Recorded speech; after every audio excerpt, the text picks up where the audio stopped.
And we're back, y'all. FGP Feeling Good Podcast, episode 183. I had this listed as 176, but man, we had a couple mini talk interviews from Canada this weekend that got pushed out a little too soon. So, hey, episode 183. Nick, Angela, nice to meet y'all. Like, as y'all know, I'm a huge vintage fan. I'm a huge, just very passionate about, the upcycle, recycle. And as you can see, they are as well. They got a lot of pieces that, you guys might really sleep on at garage sales, and they're nailing it. Like they got some crazy pieces. I know you just talked about it at the grand opening. A lady just had a bag of clothes, and she said, "Yeah, this stuff didn't. It was too old." Yeah, it's kind of funny the stuff that you come by when you're, especially with the estate sales and stuff, as far as what people deem have value to them. Yeah. And so that's one thing. It's not the first time that I've encountered it, but they were selling. They already had a bunch of vintage items. One of them's like a couple of wool ringers that I got. And so I was picking stuff off the table. My shoulder was loaded up with stuff, and I go to check out, and one of the sweaters, I could just see like the corner of it kind of sticking out of a black trash bag, and it was in the garage, and she was sitting in front of it, and I was like, "What's in that trash bag?" Like, "Oh, that's all the stuff that was too old for us to put out." And I was like, "Can I see what's in there?" And I dug in, and sure enough, it's just loaded with vintage sweater. Yeah, it's like, which is grail stuff, right? Like, 60s, 70s stuff is like where it's hard to find. It's tough to find, and it's like we're really into those are our grails, or like kind of those funkier looking pieces. So yeah, I couldn't have been happier. I was just like, I grabbed the whole trash bag. I was like, "What do you want for this?" And I won't tell the crew what I paid for it. It's a secret. It's a secret. But just know, the deals are going to be in the store. You know what I'm saying? So Monday through Friday, you guys open, right? Right now, Monday through Friday. Tuesday through Friday. Yeah. With the contingencies for Saturdays, Angela and I both still work full-time jobs up in Port Austin. That's where we're currently living until this fall, and then we're going to transition here and focus on the shop full-time. So on our weekends, if you guys have been up to Port Austin, it's a huge vacation town, so the weekends are like where the money is made. So we work through the weekend, and then our weekend, so to speak, mine's Tuesday, Wednesday, which is when I'm here, and then Thursday, Friday for Angela. And we've got some friends and family that have offered to help out. So a giant support system. Yeah. I think I talked to a bunch of your family during the grand opening, and they were just so excited. There's some of them are from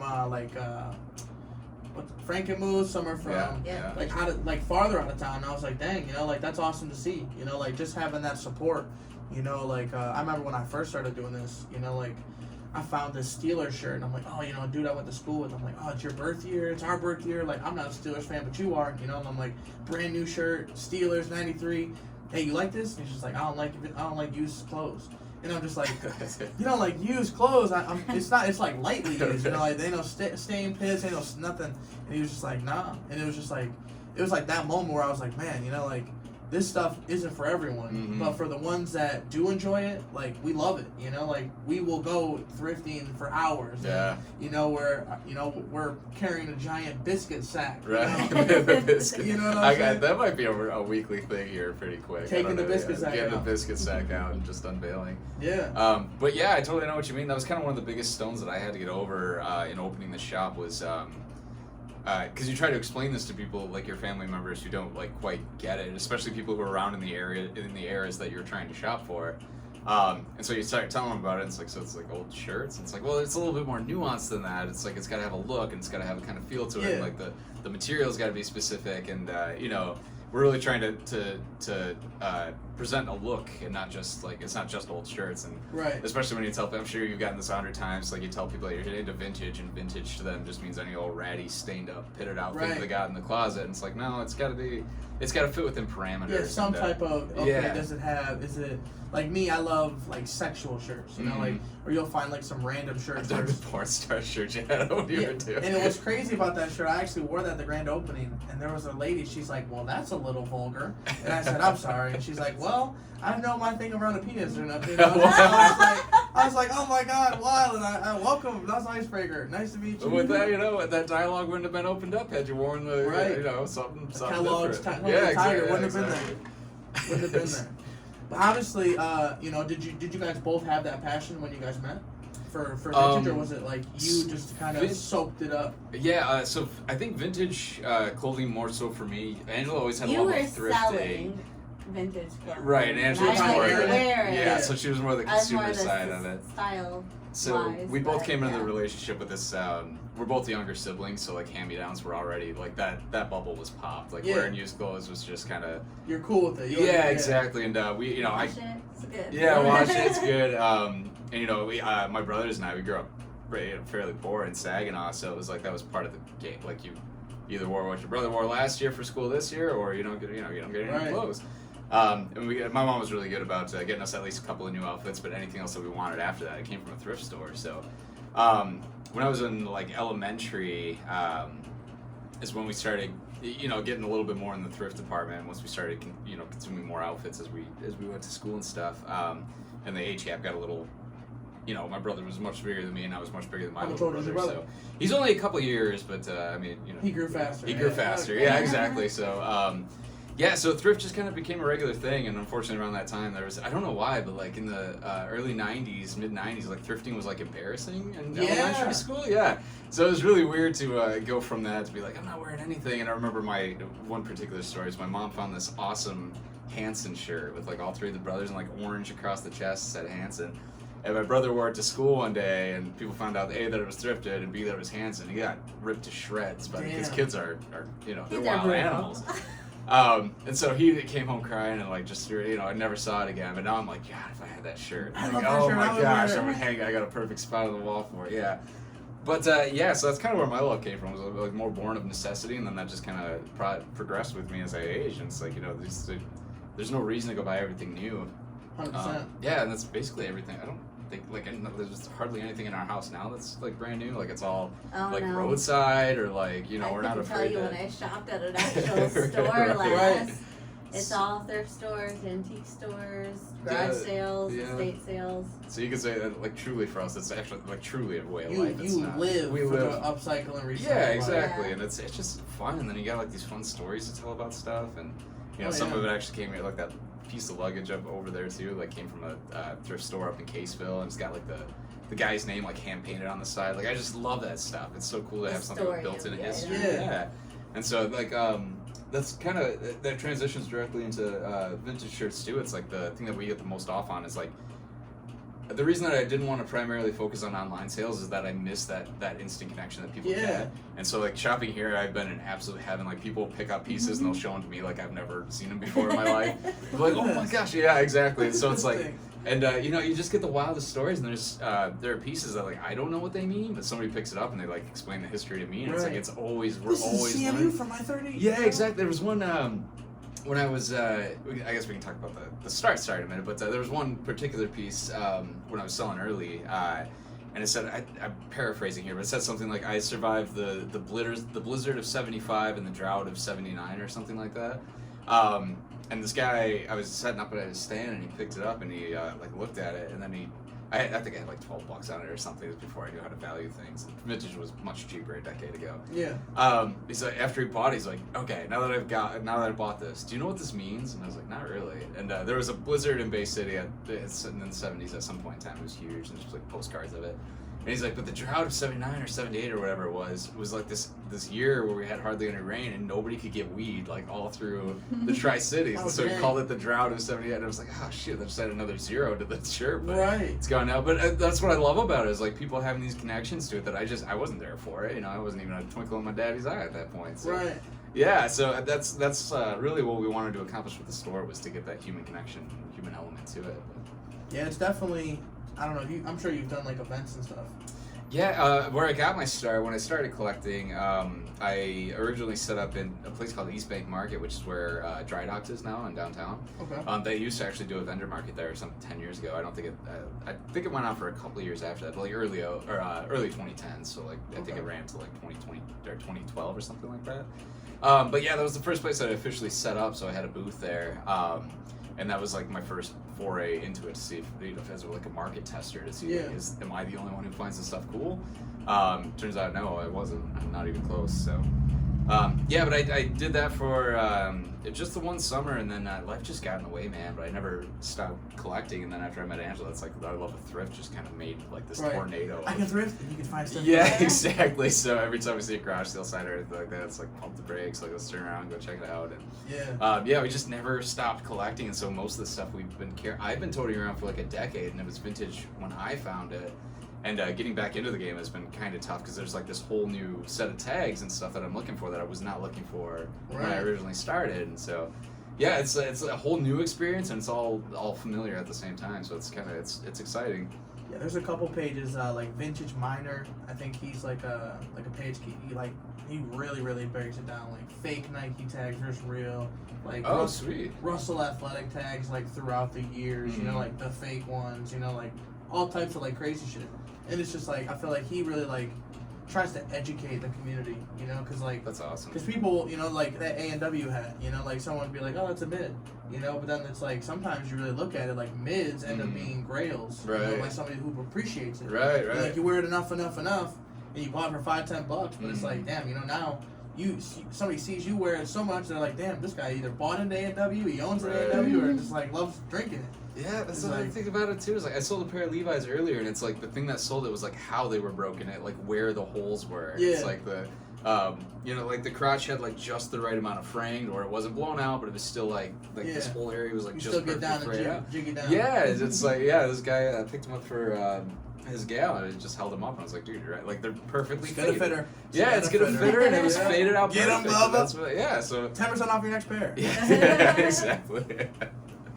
But yeah, so it's awesome to see these connections made with these people and these items. So. Oh yeah, there was what was it? It's like it was like a Detroit Danger, just like a football shirt. I think like I ended up looking at the tag. It was like a woman's football shirt, and I'm looking at it. I'm like paid like a couple bucks for it, and I'm looking at it. I'm like, I can't find nothing on this fucking shirt, you know, like. And I did a little bit of research, and it was like 2002 or 2001. They like established this like women's football league in Detroit. And they were called like the Detroit Danger for just 1 year, and they actually like won the championship that year. And then the next year like changed their name to like the Detroit Demolition. And then like for like 3 more years they won championship.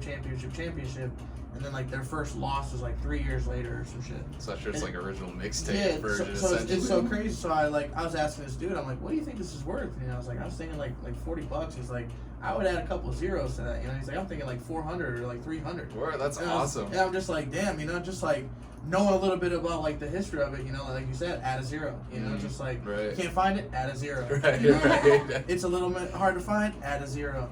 I joke with Angela that everything in the shop is priced to how badly we want to get rid of it. Yeah. So the more expensive it is, the more like personal connection we have to it. But yeah, I totally get what you mean, man. Just that little bit of education that you gave yourself, you know, you could have sold that thing for $10. Yeah, now it's, literally. You know. So be an education. The one that I use a lot, you were just talking about that fella that does the tags. Defunct was a great resource for us to, kind of in the same vein. He does more like rock and metal oriented stuff, but I think he's based out of Canada. But he does. He was like the original Bible for me, essentially, as far as like trying to locate these things and how to date them and. Defunct. Yeah, Defunct, spelled with a D, or D, I believe. Okay. But and he's got like a whole blog post thing on there. But yeah, just a great resource. I'm excited that there's another one out there too. Yeah, there's a handful of them. I think I told you about the like 1980 something co. It's he's like a dude out of like California. They run this like crazy like vintage like event called Virtual. It's like Virtual Fleet. Like they had one in like Orlando. They'll like mock up the Orlando Magic logo for it. And, like they'll go to the Bulls, you know, like Chicago, Phoenix, and stuff like that. And it's just like it's one of those events where like. You know, like, I don't have any $1,000 shirts, I'm not being a vendor. You know, like, it's like one of those events. Like, you don't want to bring no mids, you don't want to bring no, like, the white glove of the vintage community. Literally, it's like, people are going there looking for, like, $5,000 shirts, $10,000 shirts. It's just, like, mind-blowing, you know, some of the pieces, and you're like, damn, I've never seen that before. You know, like, crazy one-of-ones. And you're like, damn, I seen an old lady that was rocking this shit at a Walmart. You know, you just really never know. Like it's like I don't know, just it's so fun. You know, I love. I don't know, it's just so many like all these hats. You know, you look at them and you're like, man, that guy might have been working in Cleveland. You know, like might have been his first job, or you know, like that Super Bowl hat. That shit might have been worn by a player. You know, and somehow given to a family member, taken to, like a garage sale and never sold, donated to a Goodwill. Ended up in a display case in Bay City, Michigan. You know what I'm saying? Like, it's just crazy. Mm-hmm. I wish there was like a barcode where you could just like track where it's been. Right, All right, you sold the yeah. shirt, wow, and then it just shows like, okay, this Like a thing, Where's George of like how I got on the dollar like an bills. ancestry for hats. Ancestry for hats. Like what is the chain line for this thing? Where did it come from? Take a little thread, send it in for DNA and analysis. It'll give you a whole printout of what tree it came from and all that. Do you remember like your biggest piece that you sold? So one thing I've never been like, you mean like profit wise or just like something for me? I don't know if I've ever like hit it huge, but that's also not really the stuff that I'm all that attracted to. The thing for me about vintage and with this shop is like accessibility for these things and giving things that would be otherwise skipped by value. I have had a couple of really good pieces though. There was one. The Alice Cooper one was one of those garage sale ones. It was just a red tee. I forget what tag it was on. I think it was like on Bantams or something. But it was just an Alice Cooper. What was that? 86 tour, I think. Yeah, something like that. 86 tour. It was a tour shirt. And we. What did we pick that up for? It was at the 50 bottom. cents. Yeah, 50 cents. And it was at the bottom of like a pile. I wasn't even gonna look at all. Angela was the one and I was like, hold on, let me just. And I was like. 50 cent got low. 50 cents, yeah. So that was a huge score just in the, it didn't sell for like thousands of dollars or anything, but as far as like what we paid for it versus what we offloaded it for, it was like that was a huge one. $90, so profit margin was. Again, this good, was back before like things get like Braille wasn't a term when I got started. That's kind of it, or maybe it was, and I just wasn't paying that much attention. Right, but maybe another word for it was being used. Yeah. And then there was another one that's I think about a lot, but it was a Rick Springfield one I actually got from the antique joint down the way, the Americana. Yeah, and it was a. I think I texted you. Shout out Howie. Yeah. He just added us on social medias, but yeah. So it was Rick Springfield Raglan. But what made it cool was it was from a 1986 tour, and what made it cool was that it came with the matching security shirt, and it had the location. Like for a guard? Yeah, it had the location. It was like Rick Springfield, and on the back it was like what do they call it? Like Swan Valley. I think is it a different name now? They used to have shows there all the time back in like the 80s, 70s and 80s. But that was on the back, so it gave like the shirt a location and all that. So that was year, and like an actual date to it too, instead of just like a regular tour raglan, which is may or may not give you more information on like where it was from and stuff like that. That one was like it was easy to date it. It gave it a story like we were just talking about. Like somebody probably worked the concert and then like after that like bought it, and so it just kind of tied the whole story in together as far as like where it came from and how it ended up here. So that was a cool one. I think we offloaded that one. We were on our way to Alaska and that got us gas money when we sold that. So really, yeah. So you guys been all over Michigan. Where all have you been? So Michigan, we met here in Bay City. We lived in Linden, Michigan. I was working carpentry. Angela was working. I was a digital artist for a screen printing company. Okay. And then after that, that's what you guys do in Port Austin, right? I do screen printing. I run a bicycle shop up there. A bicycle shop? Bicycle shop, Pax Bike Shop. Hey, if you can, what is like a tandem going for these days? That's a good question, man. It depends. They've got a lot to offer. You can get them in like full suspension mountain bike style. You get them in like road bike style. I want a cruiser where I can just ride with the wife. Cruiser with the wife? She ain't gonna do nothing. You probably get away with one for like $500-600 Yeah. if you did a little bit of digging. If you want a brand new one. Yeah. I find them occasionally online on the marketplace for like $100-200. Really? Yeah, because they're tough to ride. The tandem bikes are the ultimate relationship tester. So if you don't have a good relationship with a lady, you'll find out. You'll find out fast. With the tandem bike, yeah, a lot of communication involved. Anyway, so yeah, sorry, I digress. So we met here, moved down to Linden together, where Angela found a job, and then I kind of followed her down there. Because she's beautiful and I love her. So, I kind of followed her down there. For the right reasons. Exactly, for love. After that, what were we there for like a year or something like that? We were there for almost 2 years. I missed the 2 year. Almost 2 years. So we kind of got like just tired of what we were doing, and we found we're gonna venture way off trail here, but it's just part of the story. So focus on Linden. You don't want to be there for more than 2 years. There's nothing wrong with Linden. Holy smoke! Whole town's gonna come after us with pitchforks. What are you doing? Boycott Bonejacked. Hashtag it. No. No, go Don't hashtag. Get in the comments. Hashtag sport local. Yeah, hashtag sport local.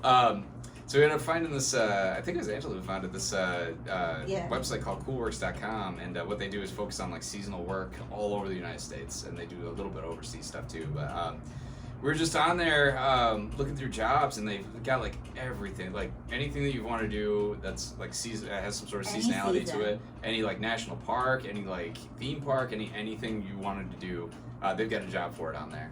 And so we found this job specifically catered to a couple as a caretaker in Valdez, Alaska for a heli ski lodge in its off season. So if you've ever seen The Shining, like that was us for a whole winter in Alaska at this heli ski lodge. So our job was just to make sure that the place like didn't freeze over and to keep the drives plowed. And they had, I shit you not, like snow like past the Did you roof get to of like this place. snowboard and ski for free? No, we were so freaking busy. So it was in the off season. So there are like a couple of months where like avalanche risk is really high, so they can't like operate until that allows it. And they want to draw and They put us all right, like let's on the definitely. ice. Yeah, the runway's cleared for seasonal fucking skiers. So we had to make sure that during the unskiable months that it would be ready by the time they got ready to launch that operation. So we didn't. I actually at that point didn't know how to ski or snowboard, and that comes in later. But that was our first seasonal job. So from there we were like, this is awesome. Like you can just roam around and like get paid to do jobs, and then every 6 months you get to leave. Right. And mind you, this kind of plays into the thrifting too, because in all these places, like I said, we never stopped thrifting and looking for stuff. Right, So you're just collecting and curating from everywhere. Yeah, so we just come back with like bags of stuff, throw it in with the bins with the rest of the stuff, and so it just And then the shoulder season we would sell on like Etsy or stuff like that. Yeah. So what city was the heli ski lodge? Yeah, the ski lodge. That was in Valdez, spelled Valdes.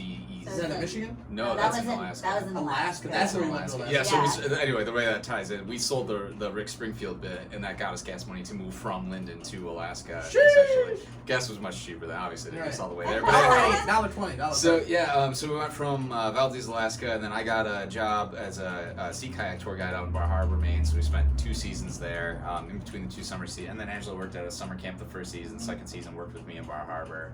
And the last half of the first season too, once summer camp was done, she came to join me. From in between those 2 stints, we moved to Aspen, Colorado, where we lived in a Jeez, pause the break.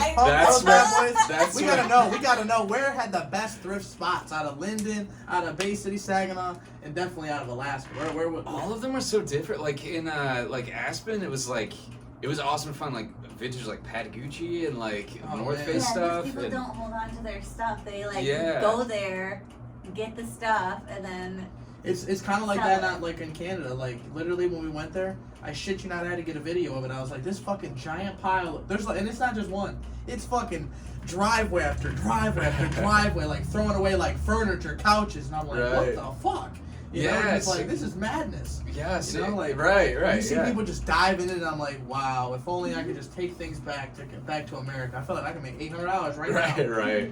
Yeah, and then pulling it through customs. It's like, oh, come on, man. like it was only 50 cents. Right. Yeah. There's cocaine in the couch cushion. Yeah. So we lived in Aspen, and we lived in a cabin. I was a snowmobile tour guide up that way. Angela worked the office, and we went out to the Maroon Bells Wilderness area. That's like, it was just day tours for the snowmobiles. That sounds like, I'm like interrupting you all the time. No, it's okay. That sounds like a dope job. It was super dope. Yeah, it was super awesome. And we where the heck was I going with all this? There's a point to all this. Hang on. You're just talking about I'm just rambling. It was just Oh yeah, journey. okay. Oh, I remember what I was gonna say. That's where our employment there. The family that owned the ranch that we worked on also used to own part of the ski hill that was right next to. It was like adjacent to the property, and so we got. I guess part of the deal was that anybody employed there got free ski passes for the season. So that's where I learned. And so it's. I mean, it sounds awesome, but it was like the steepest mountain that they have in Aspen Highlands, and so I would go for the first. I kid you not, like first couple of months. I just like they call it scorpioning. Where you're like. Yeah, it was that me from top of the mountain to the bottom, like every single time, just all the way down. I would just get up and scream, just send it, and just eat shit all the way down until I actually was able to get my footing, and like I actually became a pretty good snowboarder at the end. And you did it time after time after time. After I would not give it up because it was one of those things that like I just wanted so badly to get good at it that I had that like like hunger for it. It's like there will be nothing that Yeah, comes that's such a between. shitty This goal. man has risked spinal damage to be here at Bonejacked. Just so y'all know. So actually, funny enough, I also learned on a thrifted snowboard that I got here in I Bay was gonna City. say, So I was gonna it's- say your snowboard was so old. it was it was But from it like kept up good, 06. though. Yeah, it kept out awesome. That's what I'm saying. The furniture, the snowboards, the clothing, it all lasts. It's built to last. It's not there because it fell apart. It's there because it lasted. Damn right. So yeah, and then from Colorado we came. Was that when we came back here for the first season? We did. Or oh, that's right. We went back to Bar Harbor. Alaska, Bar Harbor, Colorado, Bar Harbor. Where's Bar Harbor? Utah. That's like In Boston. Maine, so That's that's Maine. Bahama. Yeah, you got Bahama. it. Yeah. Got I was it? like, Yeah. yeah, you're saying this so different. I feel like I've heard it another way. Yeah, that's I feel like I've heard it yeah. in much cooler accent. The auditory trigger. It's not Bahama. Bar Harbor. It's Bahama. Bahama. Cut off the R's. No Get rid of those problem. R's. Yeah, where do they say that at? I feel like they said it in like a famous movie. Probably. It's like I should stop calling it Bar Harbor and start just. Bahama. It's a true namesake. Yeah. Just keep the accent everywhere you Keep the go. accent everywhere you go. Ours are useless. Hashtag we hate ours. Yeah, so we did. It's gonna get weird, folks. Yeah, so after that we went to Heber City, Utah, where we worked for a place called Ice Castles. And that's exactly what it sounds like. You build like these huge castles made of ice, and then you build like these LED light systems inside of it, and then they program it to music. So And they have slides, and they've got yeah, we built like giant slides out of ice. slot and these- canyons yeah. you can go I'm through. hoping that's a Hours good paying and job. through. 'Cause I can't imagine like $10 an hour fucking to be freezing and make the city look beautiful. It wasn't that great. It was an experience, but they also with a lot of these jobs they pay for like your housing They too. include So like you don't housing, have so- so you don't have a lot of like overhead costs, which is how we were able to like stay on top Travel, of it. yeah. Yeah, exactly. So that's kind of the thing. Another thing is that we didn't have to buy a house while we were doing all Efficient this. So lodging. it's I like- like that. yeah, I exactly. like So it. it's like when we get things wrapped up like that, her and I are like pretty Passes good. up. Yeah.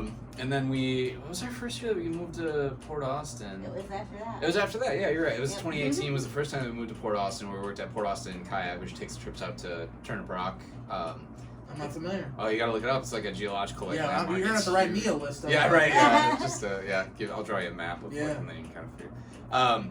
But yeah, so that was the first time that we had moved back to Michigan, and that whole time we'd spent the shoulder season, which is what we call like time in between jobs, it's known as a You shoulder usually season. get like a month or two, Like summer, maybe. like Yeah. summer vacation. Or Yeah, something. exactly. Yeah, that's actually a good way to put that. Yeah, so like summer vacations, that's Yeah. when we do like our traveling and just like get our stuff together and reorganize and swap out our summer box for our winter box and vice versa. And, go on about the next thing. So we met up with the guy that we work for now in Port Austin. We worked the summer of 2018, and my job was literally to get into a kayak every day and like paddle out to this geological feature and just make sure that because it's a self-guided tour, so Shoulder to strong make as sure. shit. Yeah, I do. It was good. Yeah, It was all in the all day, back. every It's- day. Yeah. I look good naked. Yeah, exactly. Yeah, so that was my job for an entire season. And then from that, I was looking to kind of like upgrade my position a little bit, and I found a guide management position because I had all this this experience guiding Yeah. and stuff. And so there was a position posted at the Grand Canyon for a cheap tour guide supervisor. And so I applied for that, and that was like a salary position with like full benefits and everything. So yeah, I ended up. It was like a 6-week interview process. It was nuts, but yeah. So we It moved was out like there. It was our first like big boy To company. Like work, real to work at job. like the Real Grand job. Canyon itself. So it's a No. company that operates within the Grand Canyon. Okay. So just say the name. Just say the name. Pink Jeep Tours was the name of the You place. guys are stricter than Canada to get into Canada. So it's a company that primarily they have like a huge operation in Sedona, and since then they branched out to like Grand Canyon, Las now Smoky Vegas. Mountains, Las Vegas. Yeah, okay. So I worked. I was the tour guide supervisor at the Grand Canyon location. Same deal. Like they paid for your housing and stuff, or it was very minimal for your housing there. Is the Grand Canyon like cooler than what it sounds? Because like everyone's like, it just sounds like a giant hole. You Well, gotta here's go. the Dude, thing. it's Yeah. so Here's the it's thing. so There's There's not a lot of worth it. history, isn't it? It's the history of the world. You know, Yeah. it's broken down into geological They layers have that like you points can see. all throughout it. Yeah, Okay. and so it's like literally from the almost the formation of the Earth itself all So the you way can't up just go into there. You got to modern get a day. tour. You got it's highly recommended. Yeah. Otherwise, it would just be. So a you hole should have in been the a tour ground. with me, but Yeah, shit. they're so cool. What were you saying? Oh, I was just gonna say, for some people, they can look at it and be like, "Wow, this is cool," and then for other people, it's like, "Holy shit, this is freaking awesome!" Fill it with water. Let's. Like we call them Chevy Chasers. Yeah. And, like American or which one was that? Anyway, where he just kind of like gets out in the film where he gets out of the car and he's just like and then like gets back in the car and they leave. There are people who do that. The ones glance, they're like single glance, then move on about their day. But when you go there, you really want to get something in depth, or even go to like the ranger talks they have in the park are free, and those are awesome. The park rangers do an awesome job of just like breaking down like flora and fauna and like geological history and stuff.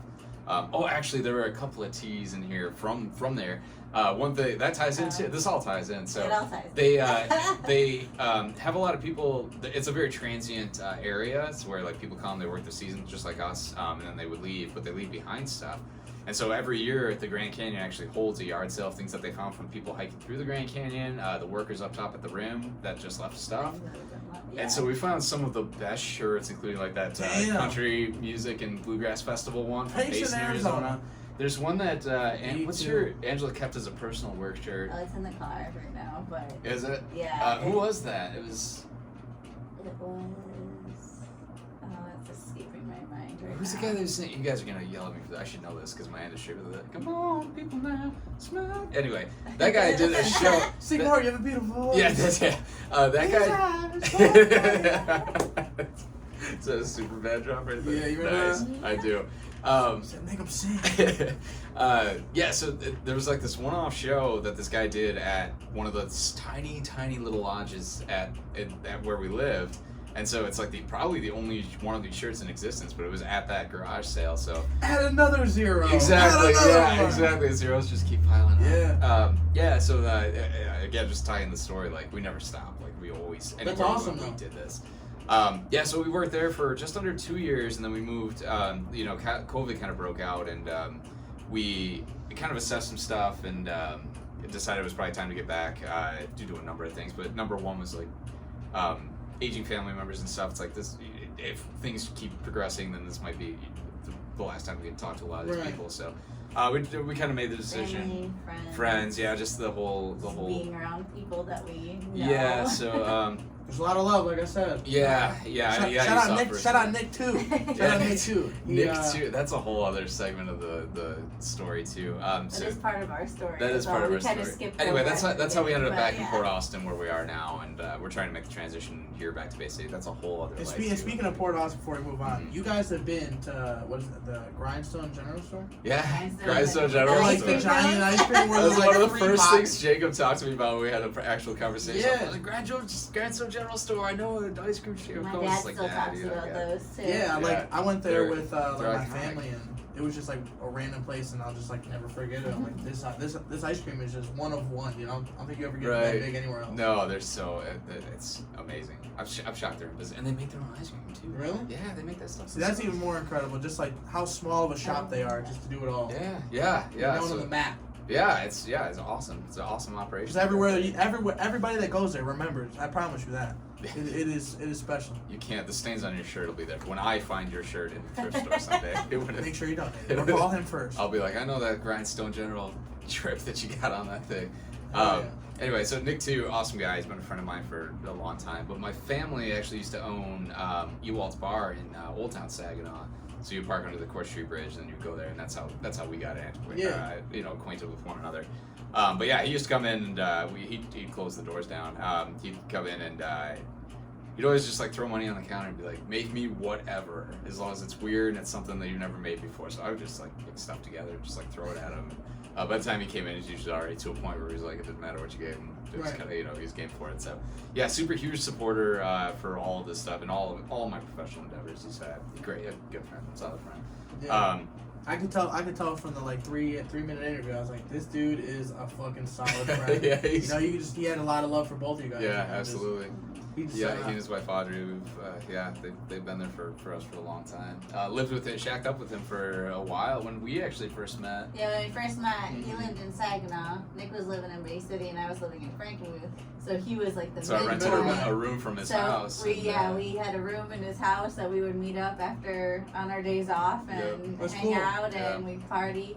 Tequila. So y'all are literally like the definition of like make it work by any Literally, Oh, yeah. That's cool. So how long have y'all been together? 10 years. Yeah, and then we finally got married this past winter. Yeah. Yay! Hey, I like to hear it. Yeah.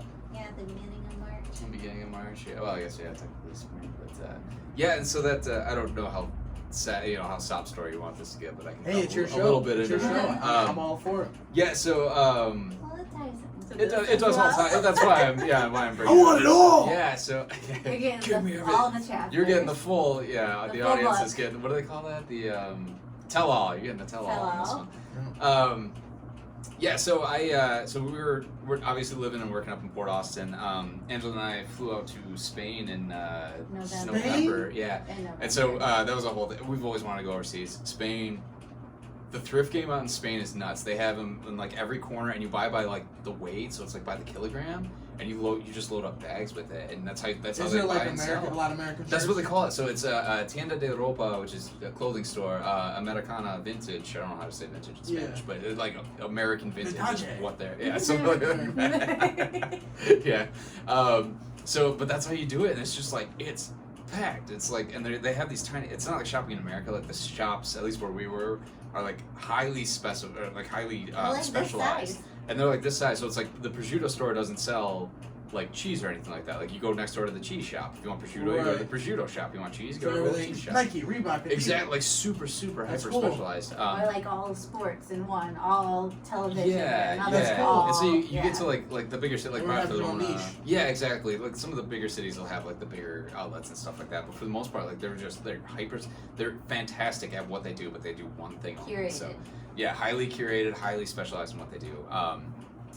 Yeah, so we flew out to Spain, and we went there because flying there and making our own wedding rings, which we did out of silver. You made your own wedding We made our ring? own wedding Yeah. rings. Whoa, what? Was cheaper than getting an engagement ring in America. So and a wedding band. So what does it cost to make your own wedding rings? It was like $200. We did and a it was class, and That's awesome. And it we- was like a 5-hour class or something like that. And you can shower with them, all that. and Yeah, it's yeah, safe. it's solid. We melted down the silver. We So it's made actual the sterling silver. So you sterling melt it silver. down and you made your own ingot. It's copper and like I forget how much, like a third copper and then the rest And is just silver. doing that process together was probably super sweet. It And I made was, yeah, it his was and he amazing. made mine, Yeah, so like all so little it's- textures was like each other's hammers and each other's Yeah. rings.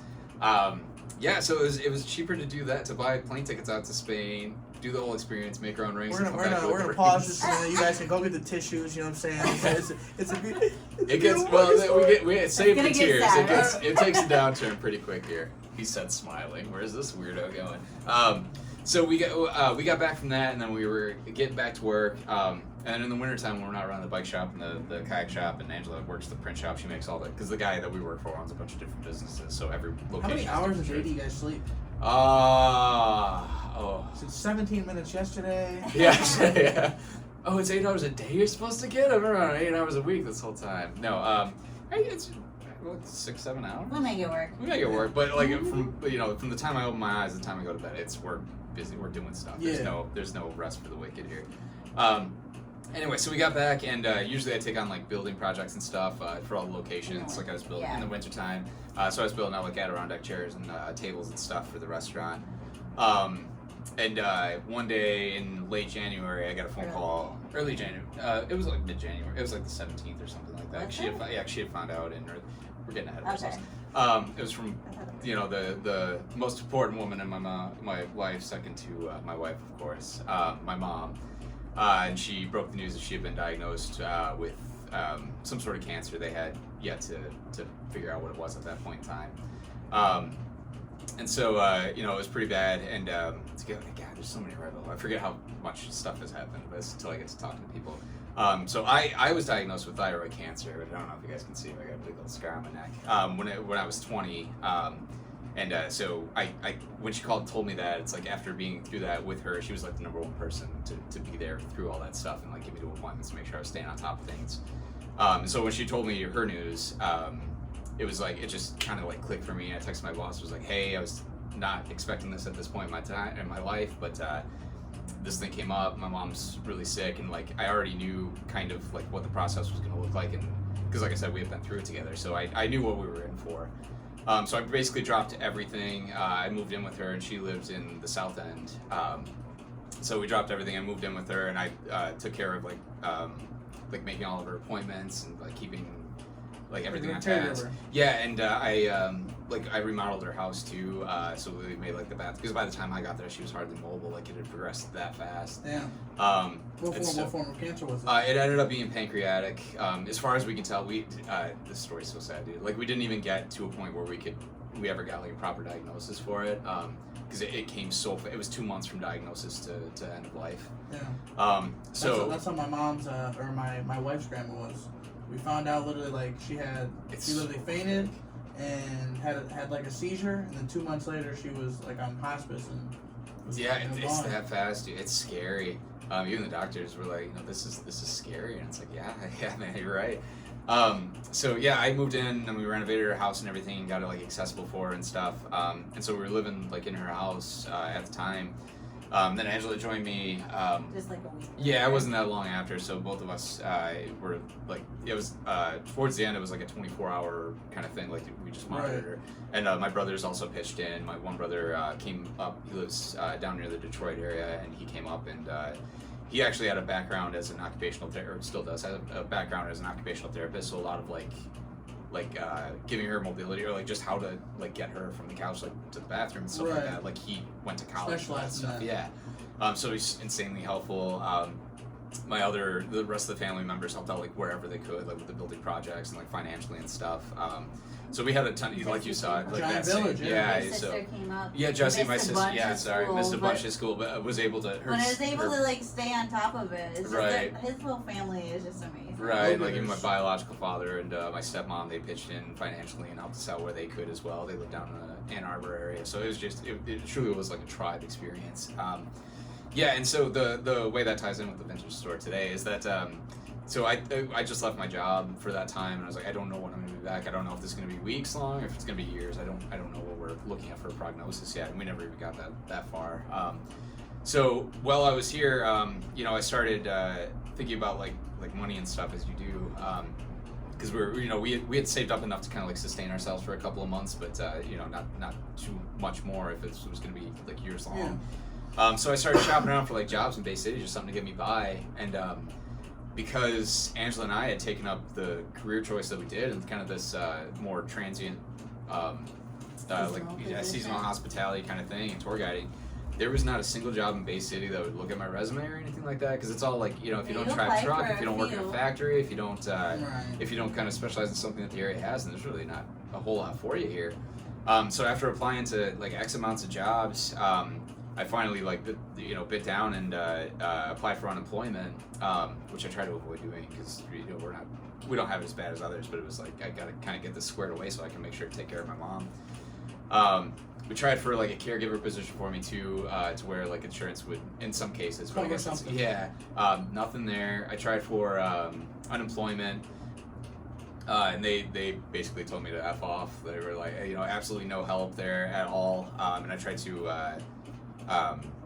Lay it out for them, like, this is what I'm doing. And they're like, well, you still have a job in Port Austin, so you don't get it. Like, that's an hour and a half away. I got to be back here. She's like 24-hour care. Like, the woman can't like get up and move on her own. And not only that, but like I'm making appointments and stuff. Like, it was my full-time job for that whole stint. And so after that, after fighting with them and sending the emails and stuff, and realizing like by the time this ends up somewhere, I'm gonna be broke. I was like, I just sat there and I thought about it for a minute. I said, what can I do? Like, how do I make money? And then it's like a light bulb. It's like, do what you've always done, dude. Start a business. Like, just start. So what do you have for assets? It's like vintage clothes. Like, that's what I've always been doing. And so a little light bulb kind of clicked off. And I'm like, shoot, okay, so what if we started doing this stuff online? And so we started getting a little bit of a plan laid out. And to get me out of the house one day, my friend Brian, who owns he and his wife Kara own the building that we're in right now. He bought it, and it was burned down. So like this whole front end was gone.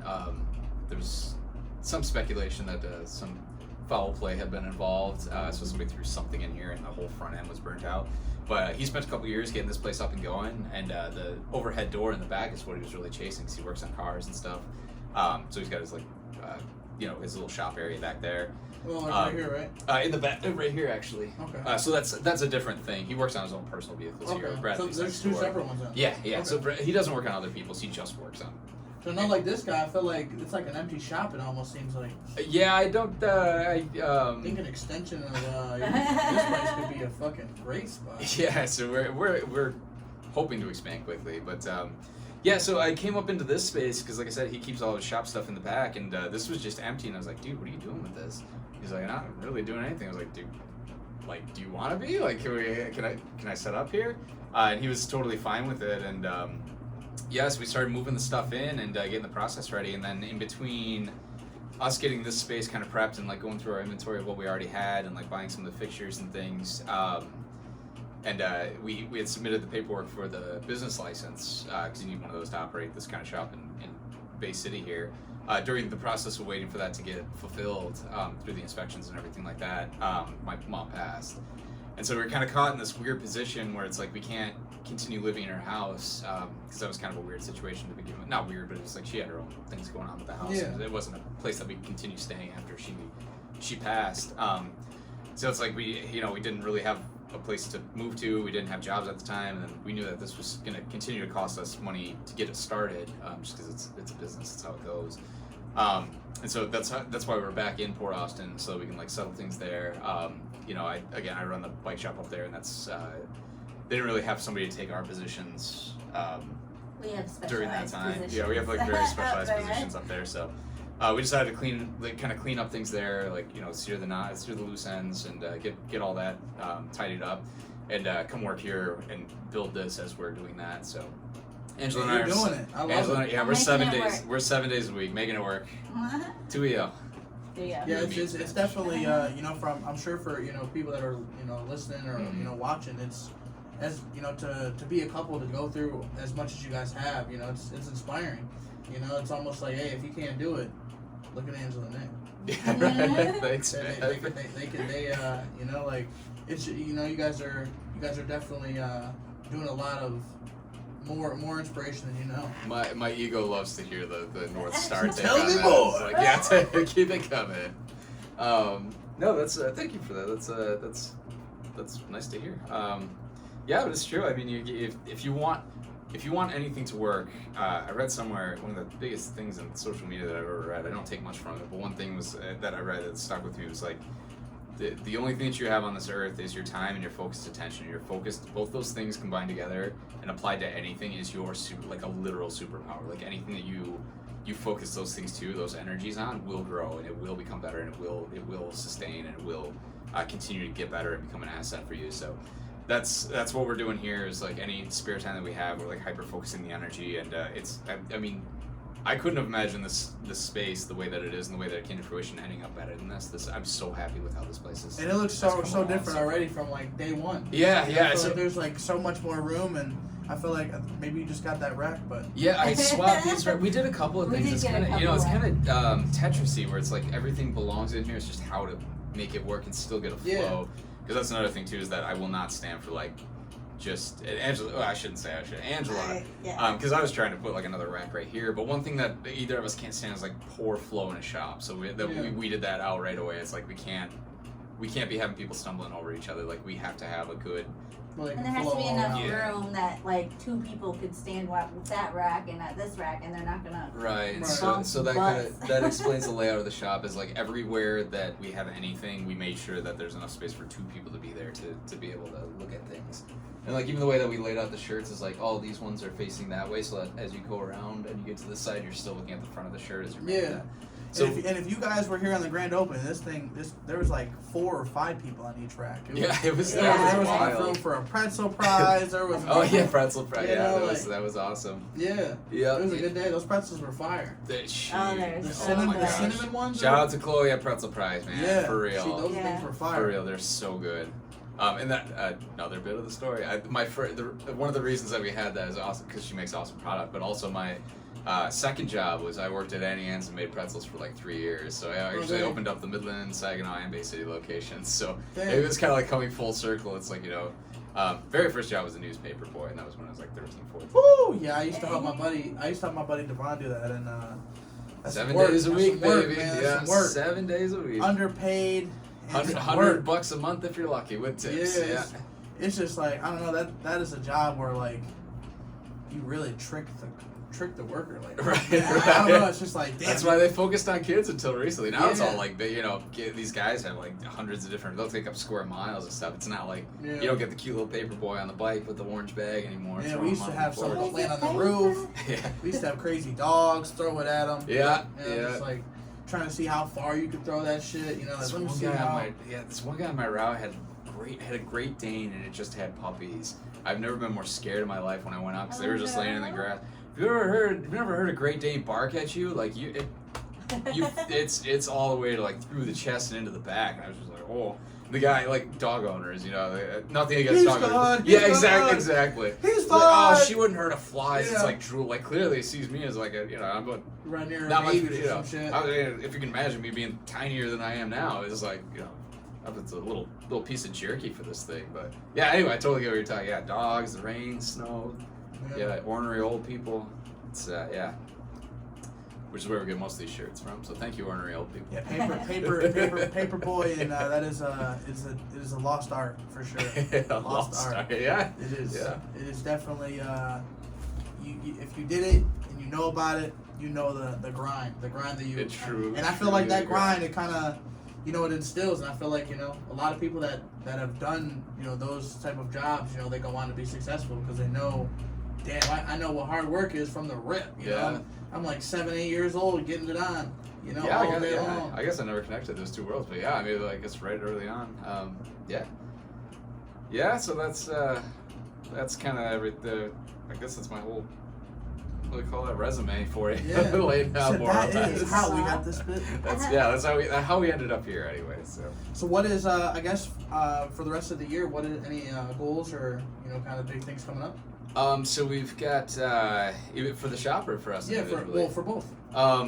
So the big thing is going to be transitioning to this full time. This is, especially in Bay City. I think I mentioned earlier, like the whole thing for me was never to do it online. It was always to have that customer experience and to not only that, but I love Bay City. It's like so pretty.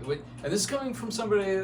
Hear this, y'all. Coming from somebody that's been everywhere. Bay City is amazing. It's such a cool town, and you don't understand it yet.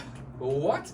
It's such a cool place, and you guys, like, to learn to love Bay City is like the greatest treat that you can give yourself, or the greatest power that you can give yourself, because this place truly is awesome. It's such a cool town. You got the riverfront, you got historic downtowns, like every block. It's like you have historic areas. And the festivals that go on here are like they're bomb, even compared to other states. It's like they're bomb here.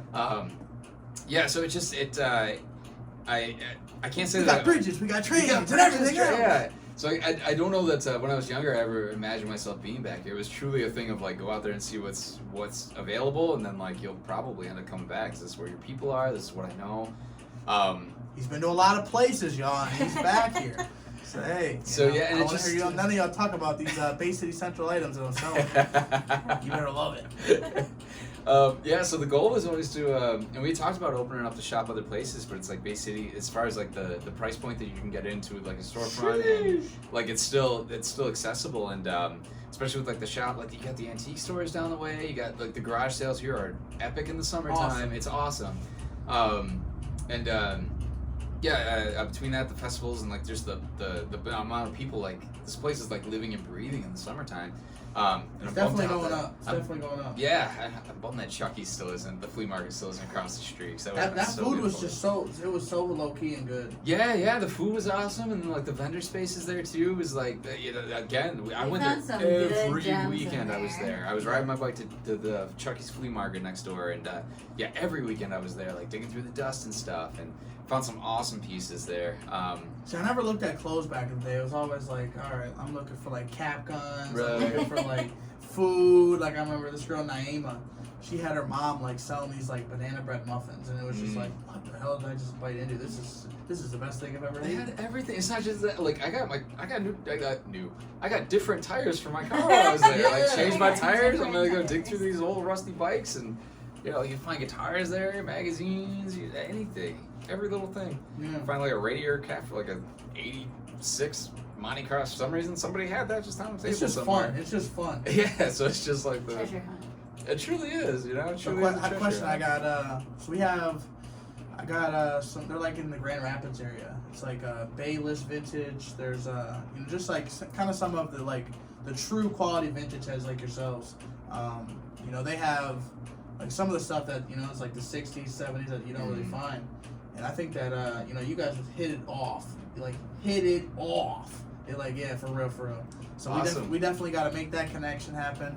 And yeah, just I was talking to Dominic a couple of days ago, and we were both in agreement. Like Jacob's like the plug guy, as your name implies, like the plug guy as far as like who finding connections is like awesome through you. So I mean, first day one, plug for Jacob. First of all, you know, he came in here, kind of scoped out the area, made a video for us, and then on a sheet of paper, I got like probably everybody who's watching's names and like what you guys specialize in and contact information. So thank you so much for being a resource from day one too. That's been and like fantastic. I said, it's you know, it's nice to have, you know, more people who really appreciate vintage, you know, and I do vintage on a smaller level, you know, because I find stuff and I'm like, oh, this is a cool shirt, but it might not be vintage. You know? Right. It might have a vintage tag, but it might not hit that, you know, that 20-year mark. Right. So it's like some stuff I'm like, oh, I like it just for, you know, the simplicity, or if I could, you know, kind of like if it's cheap and I can flip it, hey, perfect for me. We're still after the same, you know, we're still chasing that same star though. It's and like get stuff out of the racks, out of the trash bins, like and get it back and recycle it. Yep. Yeah. So I have a hell of a lot of respect for anybody that does that. Sustainability, yeah. Occasionally we post that's kind of the hill that we're willing to die on, is kind of this insane amount of like fast fashion. You start looking into like how that affects like India and Africa and stuff, and it's insane. So yeah, we feel like we've really got like a true cause here too to resurface some of this stuff and get it into the hands of people who like really want it. And you guys do it to in my opinion, to like a very high tier. You know, Thank you. Thank you for that. You know, when I seen like you're literally like ironing a shirt and it looks beautiful. it looks so perfect, and I'm like, that's the quality that you get. Yeah, that's Bonejacked Vintage. the one thing I will not sell trash if I think it's too far gone. Then I either won't buy it or will. Yeah, we've got like a $5 bin too over here. I think it's just off frame, but we've got things that we can't save. Doesn't mean that they're trash. We put it like in the $5 bin, or because somebody will throw a patch on it. somebody's gonna throw a patch on it. They're gonna sew that button back on. Yeah, or they'll use like the fabric in like another way or something like that. And we hope to expand that kind of industry here at some point in life. I can't make dates, but yeah, we're thinking all these ways that we can, like, what can we do aside from just sell vintage? Like, how can we you know, climb higher up this hill that we're standing on? Yeah. Preaching sustainability and stuff like that. It's like I'd love to like reimagine garments and things, not necessarily from the pieces that have existed, but from those pieces that have gone unloved and untreated for so long. That are a little too far gone. Hey, but you yeah. can still Pieces use a to piece use of something it. of it. Right, exactly. I got a lot of business for it if you figure out how to do like alterations, stuff like that. I know there's a couple girls around here. I think Lauren Rogers is one of her names. She does like, or say like you find like a sweater or something, it's cool sleeves, and then like the middle is just like trashed, or just she'll cut the sleeves off, put it on a different sweater. It's just like, exactly. it's cool to see. You know, one of one pieces. You never will see again. Then it becomes custom. What you're saying? Add another zero. Add another zero. You were asking 2? Well, it's definitely 20 now. Yeah, exactly. So we're hoping that, I guess that's a big plan for us, is that we're hoping that this takes off enough for it to allow us to grow.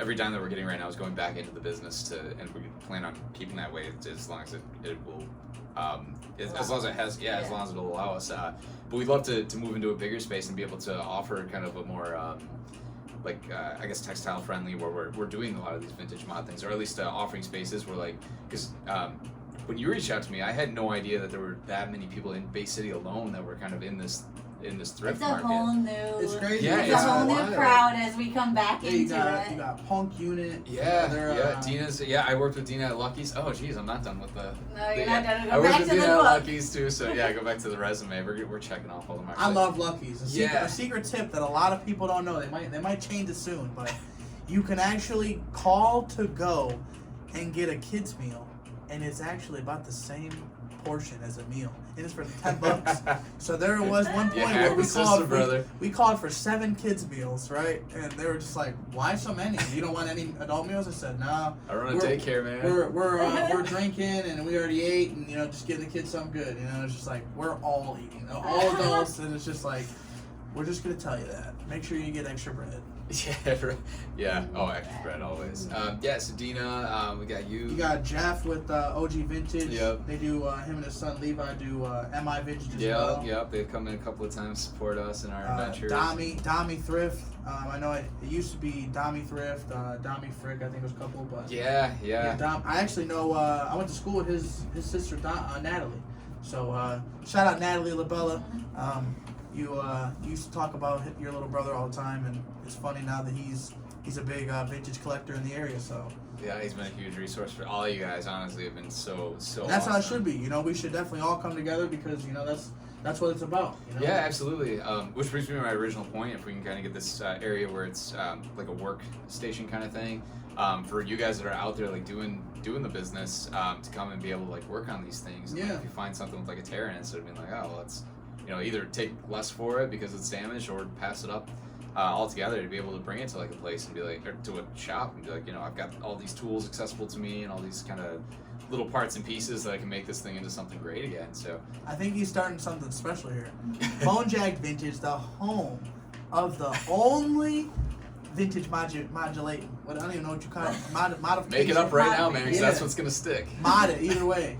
It sounds like mod. yeah. Yeah, we'd love to like support everybody in this community because there's so much meat on this bone as far as 100%. distributing and meeting all you guys too. I was a little concerned once you started showing me all these names, but like once you delve into everybody's markets, like we do so Someone such different specialize stuff. in this, specialize in And that. that's Yeah, why exactly. that's why I tell people all the time is if I take you thrifting or because I've taken people to events and I'm like, hey, you can do this. Mhm. Like you have clothes at home that maybe this will jumpstart the vision where you're selling your clothes that don't fit you, and now you're selling shit on eBay, now you're selling shit on Mercari, now you're making money, and it's not just sitting there, or vice versa. Now we got Frank that's going to the thrift stores now, and shit, he knows that I like jerseys, so he's selling to me. Now Right. now I'm helping him make a couple extra bucks while he's going there, and Yeah. Vice versa. Just kind of Yeah, I feel same like there's thing. room for everybody. Like you Yeah, said. every time I talk to one of you guys are looking for something like either hyper specific or like something that I just don't deal in that much. Yeah. And like, sports isn't my strong suit, but it's like, that's all you. So anytime I come across something, Yeah. texting you like, yo, I this love worth something to you? jerseys. Like that's, yeah. So it's awesome to have all the, and also not only for that, but if I do find something that kind of fits into what I'm doing, to be able to, if it is more sports oriented, but it's like a graphic tee or something like that I want to keep in here. It's like firing off questions to you guys is really cool too. It's like, what is this? Like, what should I ask for it? So you guys have become like this kind of resource Specialist. center, for Yeah. us as well. So we're hoping to be able to like, contribute in our own way. And you are, what I'm saying? You are with, Tri-City Vintage Flea Market. It's, to me, Yeah, it's, super excited for that. yeah, it's Yeah. they're special. They're special. I can't believe it. I can't. The more I look into that, the more I'm like, holy shit! Like this guy's got like a thing. When you told me earlier that you did 4 of them last year, right? Yeah. I'm like, holy smokes! I would never have guessed that was something that you could have done with that sort of consistency throughout the year and had like the turnips that you do, or We went turnips. to, The big vegetables that you do. No, the turn up like you do every time. So that's a fantastic thing. What a great thing. we did Bay City, Saginaw, Midland, and then did Bay City one more time. So, and then we're hoping to do. Oh, so you're so it's not always at you're transient with the whole travels every program. time. That I've even never better. had one. I've never had one at a single of the same place twice. Oh, that's amazing. That's well, that's Like awesome. the goal is Even better. to bring it to Flint, bring it to Detroit. We have a lot of connections out that way. Mhm. So kind of just establish that bridge where we can always bring new artists in. So Yeah. like, these artists don't want to come 3 hours away. Well, soon you'll be able to drive up the road and be a part of it. Right. And Right. we've got talks about kind of moving it to North Carolina at one point. Cincinnati at some point, all throughout Ohio and Indiana. Just kind of travel with it. Like. Mhm. If you think about it, Tri-City Vintage, like a Tri-City is just three cities. Yeah. You know what I'm saying? Right. That's great. That's great. Transferable marketing. It works for us. This is something that like we know about. People are often referred like basically Saginaw, Midland. Like these are Tri-Cities. And I know we were talking about it the first time you were here too. I asked you like where you pull these people from, and you just me. I think your answer was like all over. And I was like, all right. And so I went and looked at like some of the people that were coming in. You got like a gal coming in from like northern Indiana to be up here for like this one that's coming I actually, up. Trash the Treasure. Yeah. I was like, this guy's got pulled from like same with all over Lotus. Lotus.pg. He's coming from Indianapolis. That's awesome. These guys, like I met them at this. They have this event in Bogstown, Indiana, and that's where some of the the connections that I have is just trial and error. Going to event after event after event. Just to realize, like, damn, this is a lot of fucking work. How can I captivate, me driving 7 hours away for an event that I'm making $2,000? Well, let me also get context. Let me also, ask questions, get numbers, find out what people really like, So even if I don't have it, you have it, and you can help them. So the whole time you were mining resources too. Yeah. So, yeah, awesome. So kind of like as you said earlier in the interview was, you guys are constantly curating. I feel like I'm constantly curating connections and stuff like that. Yeah. It's just never ending. Yeah, you got a knack for it, dude. Yeah. So it's cool talking to you. Good. Figure out who you know and what they how can not just help us, but vice versa, like how the community grows as a we can all win. Yeah, exactly. Yeah, with someone like you being able to make these connections, like that's the soil in which it all grows. It's just that connectivity. So 100%. yeah, I appreciate you, man, and everything you do. Hey, not to mention more foot miles. This guy's got more foot miles in the game than anybody I know every day, man. I don't want to say I go the hardest, but I definitely say there's not many people that promote promote as hard as I do for Tri-City Vintage The Flea calf's on this guy, man. Don't run into him in a dark alley and take a roundhouse kick. It'll take your head right off. More. I'll probably pass your flyer before I kick it. Yeah, it's gonna be exciting. We got there's a couple of food vendors, Grab and Trap.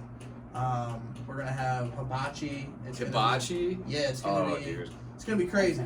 Angela, I can't be there because I gotta be in Port Austin. So Angela, and then our friend Aaron, who actually helped me get my start before I met Angela when I started doing this all.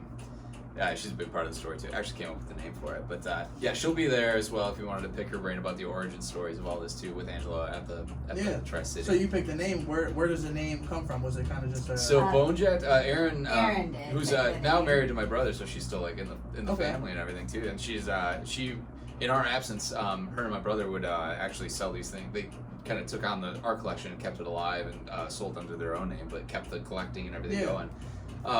So she came up with Bonejacked, and the definition of Bonejacked is to literally steal the fashion of a dead person or a deceased person. Oh shit! So if you're wearing so it kind of just like it, right? Yeah. So I feel like I'm Bonejacking somebody all the time. Yeah. So I've got like this. I gotta get it out on them, but I've got like that. I posted a couple of days ago that the NJ. I posted it as a Thriller jacket, but it's actually Aaron was the one who corrected me on this. It was actually a Beat It jacket. Yeah. Those are two different jackets, but I didn't pay attention to at the beginning.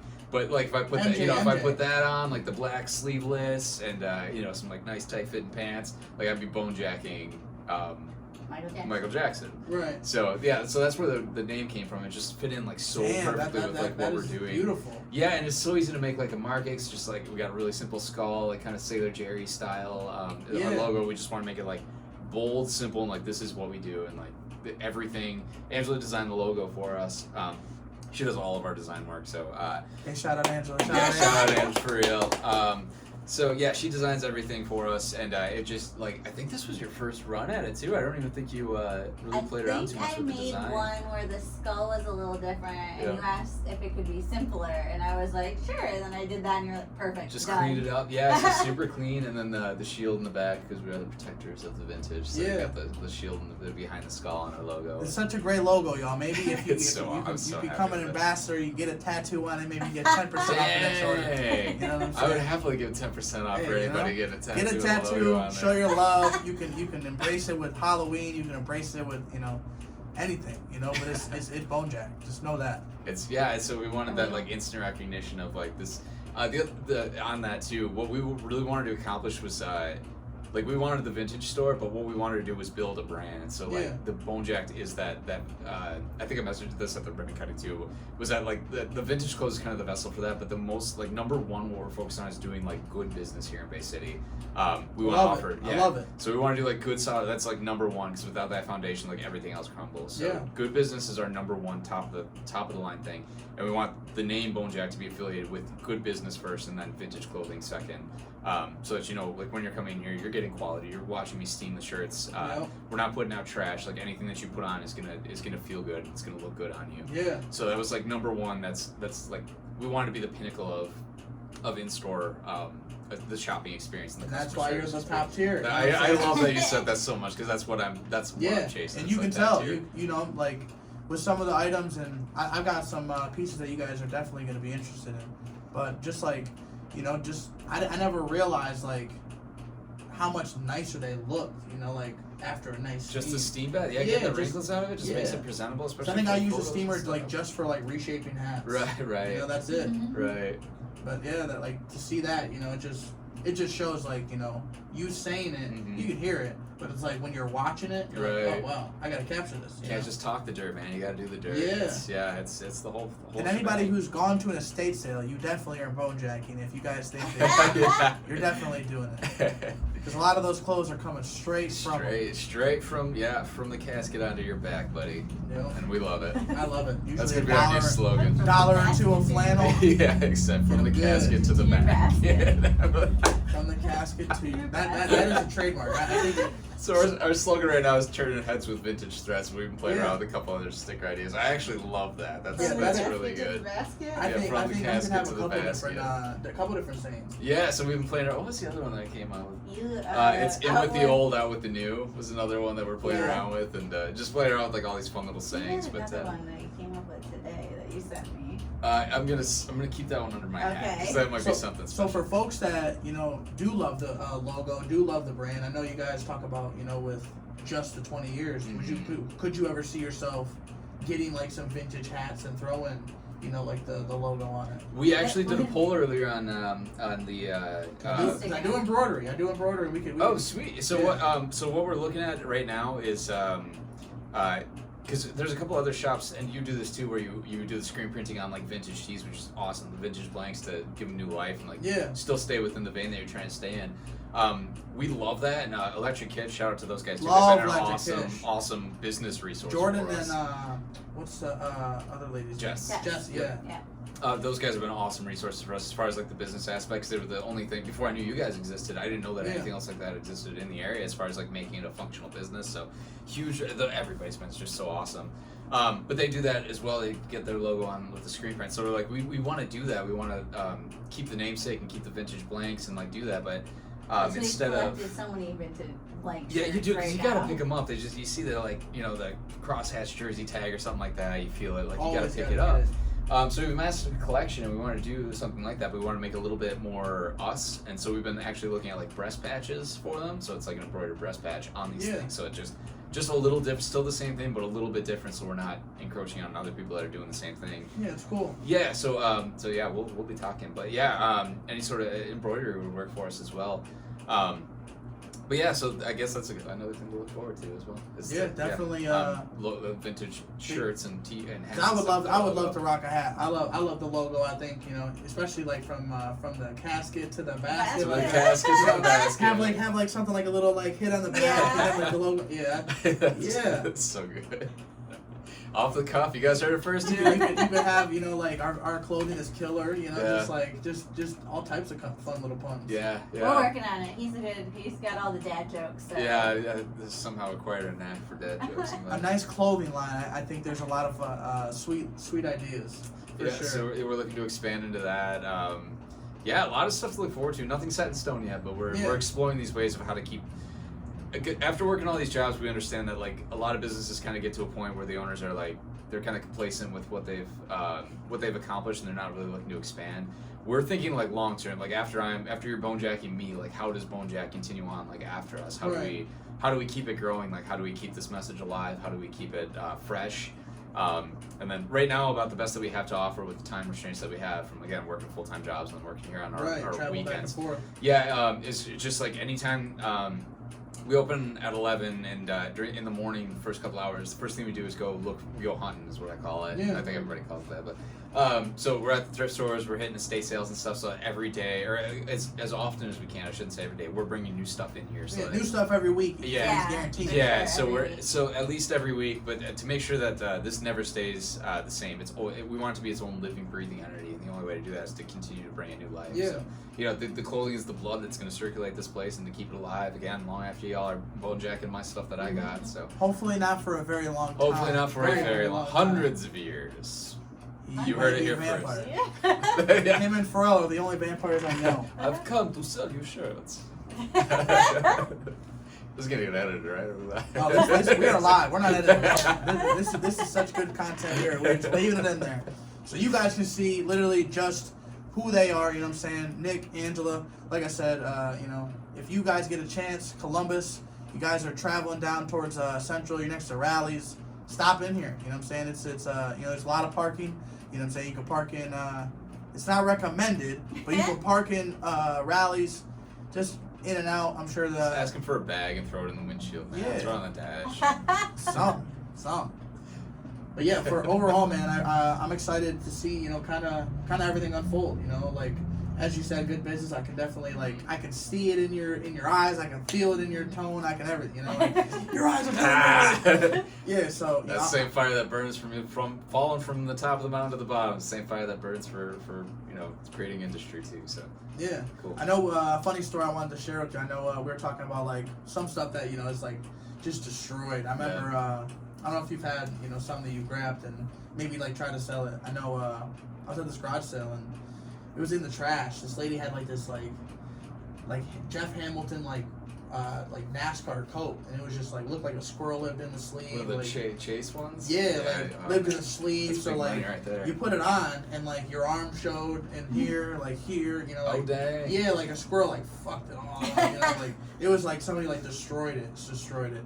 And I remember just trying it on. I was like, you can still stick your arms through the sleeves. It's just skin that's thrown in here, in here. And I remember posting. I was like, this is a very thrashed, thrashed beyond compare jacket. And the girl goes, I'll give you 30 for it. And I was just like, holy shit, I got it for free. You can give me 20. It's yours. It's yours. And We've done a couple of those where we grab them out of the free section or something. Yeah, end up being some of the best. Some of the best stuff. Pieces. You never know. Mm-hmm. Yeah. I'll say this, right? Okay.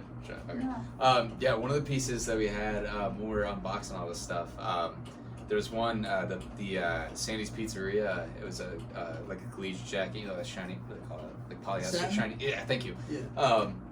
For Sandy's Pizzeria, which, and it said Bay City, Michigan on the back of it. And I hung it in the front window just because it was local and it was kind of cool. We got so many hits on that bad boy, and that was a trash pick. It's no, it wasn't recent. It was recent. We just had it in this window here, and it was it sold before we even opened the doors. Okay. The gal reached out to us. But that one he saved from. It was a trash find. Garbage. It was a trash find. Another one of those stories where it's you could just see the little sleeve poking out of the trash bag. It's it's in there. And you go digging around, and it's a little treasure trove, and it's what are you doing? And it had the sleeves are the cuffs are a little bit frayed up and stuff, but the gal collar had a little something on it. Yeah, a little bit frayed up too, but it's a nice. Still got a lot of life left. Yeah, and like I said, that became a high demand piece. People were stopping while they were walking their dogs and shooting photos of it and stuff, hanging in the window. That's cool. Yeah. So that being said, another thing to get excited about. I'm hoping to make one of these windows into a more local Bay City specific kind of display where I can get some actual Bay City goods, because that seems to be what the people walking in here, that's what they gravitate toward to because it's it's hometown. It's it's pride in their thing. So I get excited about that. A little Bay City section is what I'm hoping to get up in the next couple of weeks or so, and just depending on what we find. How it goes, feast to famine every day. So yeah, the oldest piece I found, I don't even know where it's from. It's a 1950s General Motor Institute, champion. Holy smokes! It's a 1950s champion. I looked up the years of champion. I'm like, what is this year? Oh, I'm always doing that. Yeah, so I'm and it's so cool too, because it's how faded the tag is, but if you stretch it out and truly it right there, and you can just see it a little bit. It's just I don't know. I'm sure you found some 50 stuff before, but you don't ever find it often. It's truly only the survival of the fittest in those categories. Gas station outfit, the gas? Oh, the Route 66 guy. Yeah, where is that? That's hanging up right there. Yeah, we were actually driving on one of our, yeah. shoulder seasons. We were traveling through states to get to another place. We took Route 66 for one of them, and in the shop I've got a full Route 66 like gas hop outfit. It's that striped shirt, that brown striped one. Yeah. Yeah, it's a full. It's got like the It's original got the pants patch and and the the pants and shirt, everything with yeah. it. So, yeah, that's one of the coolest pieces I found. I got to figure out a way to display because I think a lot of people pass it by where it is right now. But I think that we can find a wall. it might be a space wall for hanger. it. Yeah, Right. that one's cool. I like the display of shirts. You know, my wife always told me like, because I'd be like, I want to hang clothes up on the wall, like, and she's like, you can do that in the store if you ever have one. And now it's like, I have a store I can do this with. Right. So it's cool. It's cool. And I'm not the only one who thinks it's cool, obviously. Yeah. You know, you and many other cool vintage shops, Right. they also do it. So it's Yeah, you gotta. I mean, they're It's just cool. like eye pieces. Because one of the things when we were opening this up, I didn't have a whole lot of like quote unquote grail pieces because that's just not my. You know, I'm all Yeah, about true accessibility. vintage. So you know, as they call them nowadays, the mids are kind of where we excel. It's like there's yeah. making it accessible to anybody walking in here, so you're not dropping like $300, $400, $500 on a raglan from 1979 or something like that. Right. But I do want to get a couple of pieces, like awesome pieces in here, just specifically for Showcasers. wall hanging. Yeah, showcasers. Yeah. So a couple of these. Like 99% of our stuff is like found in the wild. Like we go out and we hunt it down. There's a couple of pieces in here that I saw specifically, like that Rolling Stones, that 81 tour shirt with the dragon up on the 3/4 sleeve. up the raglan there. Sheesh. The Chicago one. I love that that's- Yogi Bear one. The Yogi Bear. So awesome story with that. We actually found a guy, and it feels like a fever dream at this point. Mystical store. So we found a guy somewhere out in the thumb when we lived here in 2018, the first time that we moved to Port Austin. Again, never stopped collecting. There was this antique store, and we went into it, and there was just like boxes of like these shirts from like film and stuff. And I know you guys can't see it on camera, but another one that's hanging up is. We will definitely do a little. Oh, perfect. Show, Okay, yeah, then showcase I'll after, quit saying that then. But we found these boxes of shirts that were from like film and television and stuff like that. And the guy who had that booth in this particular antique shop was there. Younger dude, I wouldn't say any older than like 40 or so. And we're like, where did you get all these? And he wanted, as far as vintage stuff is concerned, like not much money for it at all.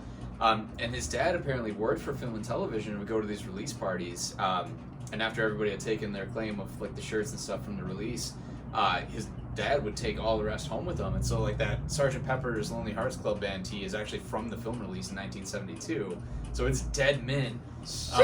Yeah, and so older than my mom. yeah. So that's where the Yogi Bear ones came from. Yogi at the Movies, and I had to dig into this because I could not find anything on it. We got quite a few of those, and I actually kept one for myself. It's one of my personal ones. But we found a box of them, and apparently Yogi Berra, if you know anything about Yogi Berra, like Yogiisms was kind of like his thing. He just had like a very specific way of like stating things and talking. Legendary baseball coach, if y'all don't know. Yeah. So apparently he had this. Right? Yeah. I'm talking like I know sports. I have no, probably. He was a That's what legendary coach for the Yankees. That's what I call you for, dude. Yeah. So he did this short stint because of the way he talked. They thought it'd be funny to throw him on like this film review short. So kind of like how Adult Swim has like the what do they call it, the bumps in between their shows. From what I can figure out, it was kind of like that, where they just did a quick like 30-second clip of Yogi being Yogi Berra and rating like films of the era. And it's just, I could only find like one actual clip of it on YouTube, and I couldn't search it by Yogi at the Movies. I had to like dig through some rabbit holes. Right. And I could only find like one Screenshot short it clip from a of it. 30-minute Yeah, video. exactly. It was like an iPhone taking a photo Yeah. of like a tube TV of it playing.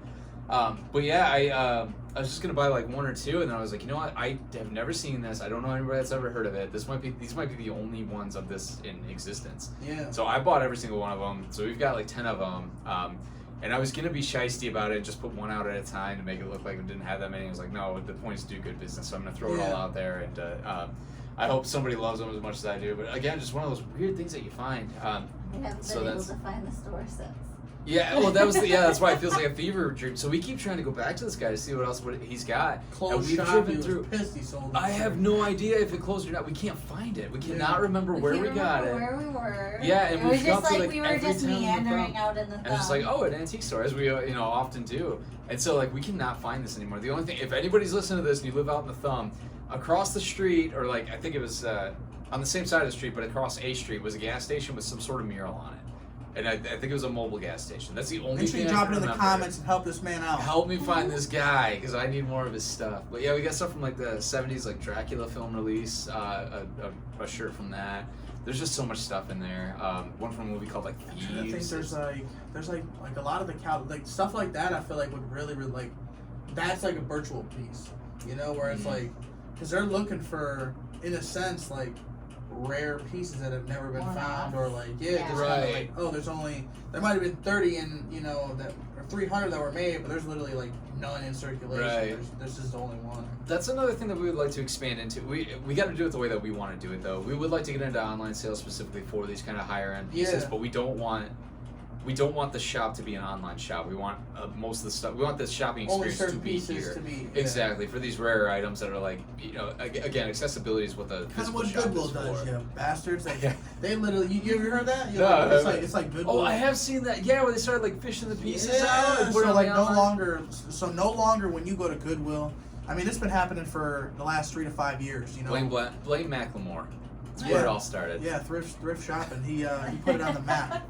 But literally, it's just kind of one of those things where Goodwill employees are literally taught, and they're literally bred to get these items and find these items to make money for Goodwill. I love to think that they have a little breeding that would be facility crazy, where they just pump out these people that are specifically. We need a Goodwill worker. But yeah, it's just, they started doing their own online sales. It's like, this is why I can't find good stuff anymore. You'll see like random like Detroit Lions shirts. Mm-hmm. They should be like $30-$40. Like they're selling for $50-$60 on there, and it's just like, nuts. What the hell? Like it's almost like Goodwill sees like, oh shit, like we can get these shirts and make way more money, and so like they're becoming like this reselling business. And it's like, you're not even buying it. It's like, you're that's not what you sold me on. You sold me on employing because the underprivileged. A lot of these people wouldn't donate if they knew that their shirt was going to get sold for X. Hiked up, and then no, I totally feel it. Even from when I started like 10 years ago, or no, it's like 13 years ago now. It was after I just got done with my thyroid surgery. I was kind of like in this in-between space where I couldn't go back to work because I was healing up.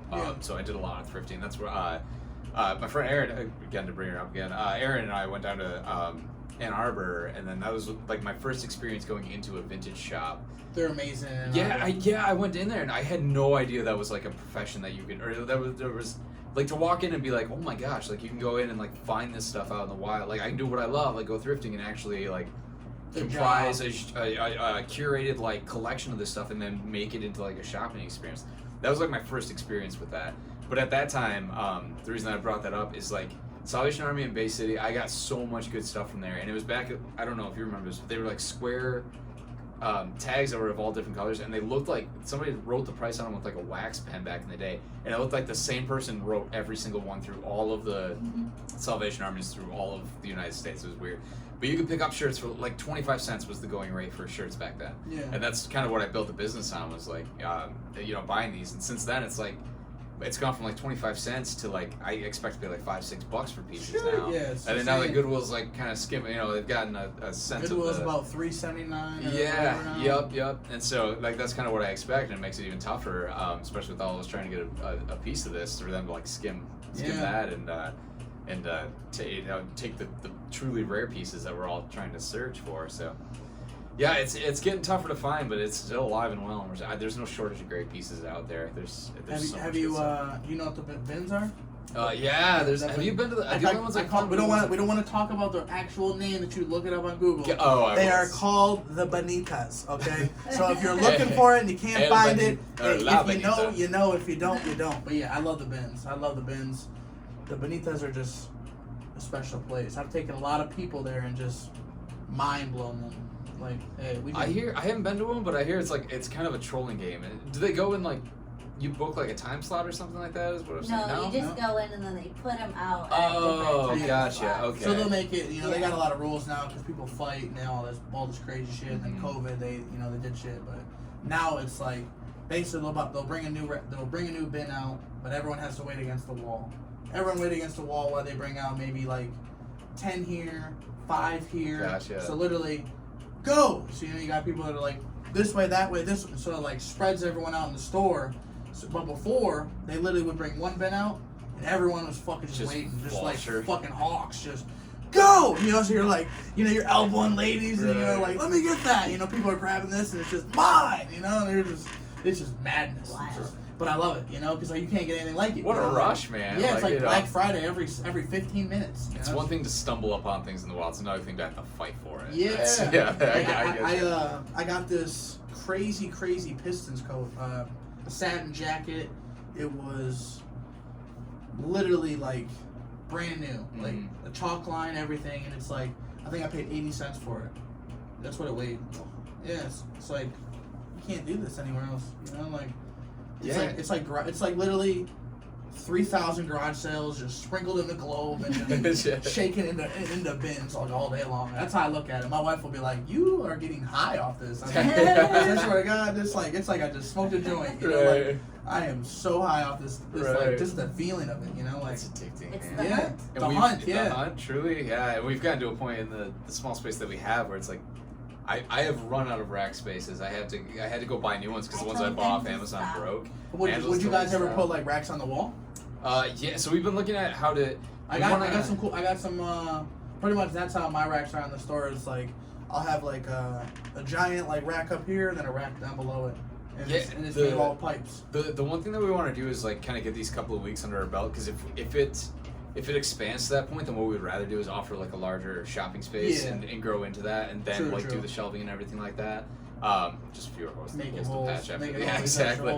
So, but I mean, if it gets to that point and we're comfortable here and we can't find that kind of prime location for a price that we can afford, or if things are a little bit slower starting here, which y'all ain't gonna let that happen, right? Mm-hmm. You goddamn right they won't. If things are a little slower to get started here, and we got to build a little bit slower than we expected, we'll start looking at those options and how to make the small space bigger. And it's, you know, the only place we have to go is up. You can see, you know, to keep the functionality that we want out of it and to be able to offer more, the only way is up. So. Oh yeah, and that's definitely where y'all are going. Yeah, I hope so, man. Because I do love this industry so much. It's fun. It's fun. To get reignited into it after all these years. There's not many jobs where you can literally chill, smoke a couple joints or whatever you want to do, and just look for clothes and take something that is somebody deemed very very garbage, like almost giving it away for free. Now it's somebody's willing to pay hundreds for it, or people are fighting to comment and buy it. It's crazy. Yeah, it's fantastic. One man's treasure for sure. Yeah, it's a job with a mission, like a true mission. Like at the end of it, like you can retire knowing like how many pounds of clothes did I save from the landfill? Like how many more years did you get to enjoy that? How many gallons of water did you save? Like how much of the wreaking havoc on like farmland and stuff did you get to save in this pursuit? So it's like it's truly a fulfilling thing that you can do. Which that is so rare from all the jobs that we've worked at and done, to find something that's both fulfilling and substantial enough to keep you excited about and you can do it together. Yeah, and we can do it together. It's just there's so many benefits to A, shopping thrift, and then B, shopping like the next tier up, which is what we kind of consider ourselves, these more curated things. It's so beneficial in so many ways to so many people. So super happy to be doing what we're doing and couldn't be happier to be here. I love it. And like I said, with when I talked about you and I was like, this is something I do with my wife, so it's like to see that you're doing it as a business, you have a storefront, hey, it's beautiful. It's beautiful to see. It's just however you can maintain it and sustain it. That's the best part. It's like it's figuring out all these like fun ways to now, like you said, now we're doing possibly mods, right? Future proof, man. You got to keep it alive. Yeah, it's cool to see and hear that. Awesome, thanks, man. But yeah, man. I don't know if you want to give them some of the big things they can expect out of Nick and Ansel out of next 2020. Yeah, new stock all the time. We want it to be a new shopping experience every time somebody comes in here. So just because we were here last week does not mean that you're going to get the same experience this week. The only thing that we ever want to remain the same is the quality of the service that you're getting while you're here. So that will always remain top tier, so long as we're here to oversee it. Some other things, branded merch on the vintage tees. We're gonna figure that out and like how to get that working. That's something we definitely want to bring to you guys because again, we want Bonejacked to be the brand. We don't want to just be a vintage shop. We want to be a brand. So that's another thing, just building that brand. Hopefully shop expansion someday in the future. We don't know how long that'll take, but we'd love to just keep getting bigger into. Sooner y'all shop, sooner they get to expand. No pressure, but you know. So yeah, seeing that expand again, emphasizing not just things that are of high quality that we can sell here, but how do we restore and like maintain, and also if something's too far gone, like how to reuse it and just continue this line of sustainability in Bay City. And again, it seems like to keep talking Bay City up, it seems like that's kind of where it's always been. Is like Bay City's always been this awesome place for where like arts meets like upcycling, and like you've got the Mike's Place down in Retro Attic Studio. You got the antique stores that have always been here. Been going to those since I was a kid. It just seems like a perfect like little incubator for it. Electric Hitch also kind of doing the same thing in the same vein.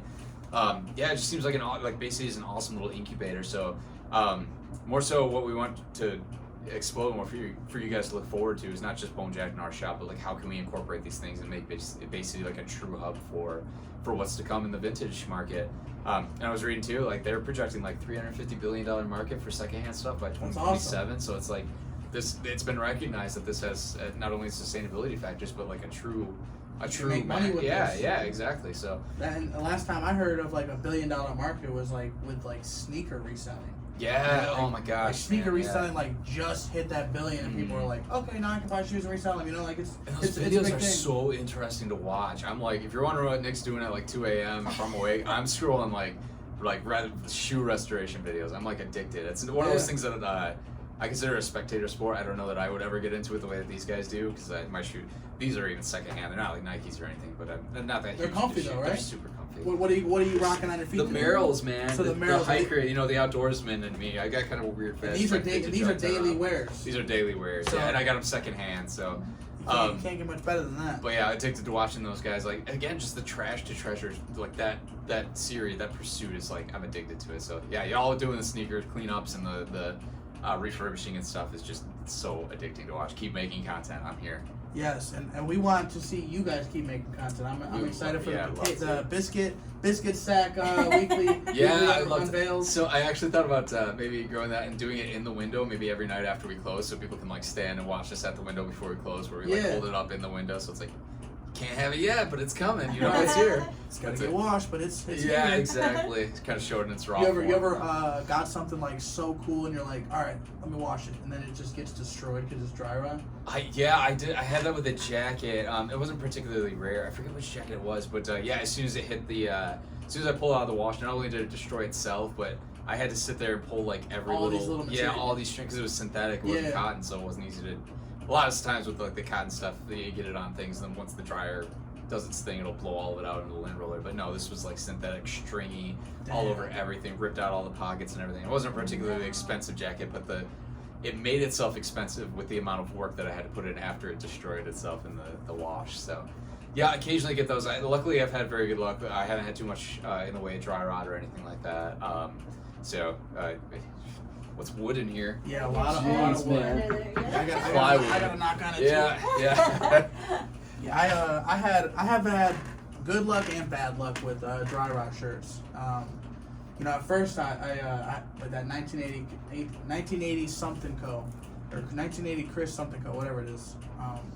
He would do like these crazy dry rot tests, and I'm talking like takes a shirt and it's just just like trying to rip it. I'm just like, it's gonna rip no matter what. You're pulling so hard, and it's just like he's like, this is a true dry rot test. Like you're ripping a phone book in half. And it's just like Jesus.